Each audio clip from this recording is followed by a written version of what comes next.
දෙමව්පියෝ අපිට උගන්වන්න කොච්චර මහන්සි වුණාද? එයාලා හරියට කෑවේ නෑ බිව්වේ නෑ. අපිට අඩුපාඩුවක් නැතුව කන්න දුන්නා. එයාලා හරියට ඇන්දෙත් නෑ.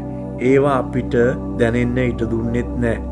මං වගේ එයාලව තනි කරලා මේ වගේ රටවලට ආපු උන් තව කොච්චරනම් ඇද්ද? ඒත් අපි මෙහි ඇවිත් වැඩි දෙනෙක් මොනවද කරන්නේ? එයාලා දන්නව නම් ඇත්තටම පපුව පැලෙයි.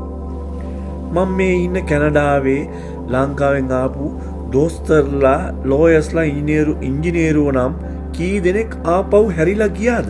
ඉන්න බෑ කියලා. කී දෙනෙක් නම් පිඟන් හොදනවද තාමත්? මේක තමයි ඇත්තම කතාව. ලෝකෙන්ම උතුම් රට ලංකාවයි කියලා අපි පොඩි කාලේ ඉඳන් ජප කළා සෑහෙන කාලයක් මට මතකයි. ලෝකේ වැඩිම සාක්ෂරතාව තියෙන අපිට කියලා අපි උදම් අනනවා තාමත්.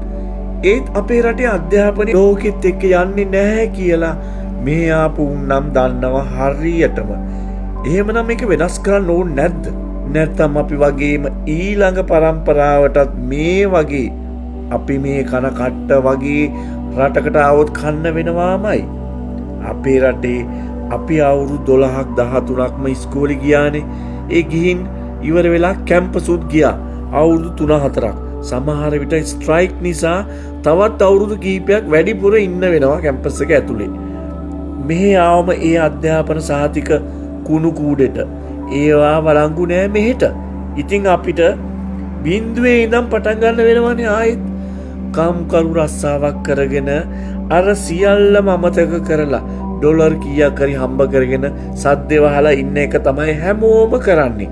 අපේ රටේ ඉතින් කැම්පස් යන්නේ උපාධියක් ගන්න මිසක් ඉගෙන ගන්න නෙමෙයිනේ.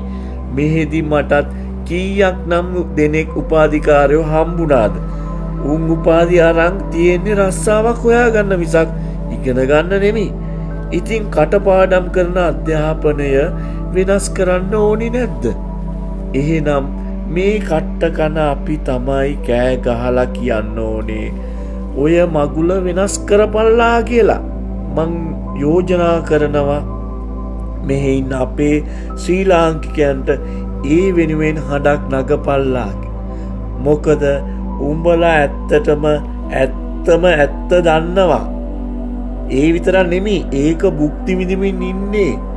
ඒකේ අමාරුව හරියටම දන්නවා. ඇත්තටම අපේ රටේ අධ්‍යාපන අනාගතයට අවශ්‍යම වෙන්නේ පොල් ගහලා ශාප කරන සංස්කෘතියක් නෙමෙයි. පොතපත කියවලා තාක්ෂණය විද්‍යාව හදාරලා ලෝකය අලුත් විදියට දකින බුද්ධිමත් පරපුරක් හදාගන්න එකනේ. ඉතින් ඒ වෙනුවෙන් ඔබගේ හඬ අවදි කරන්න.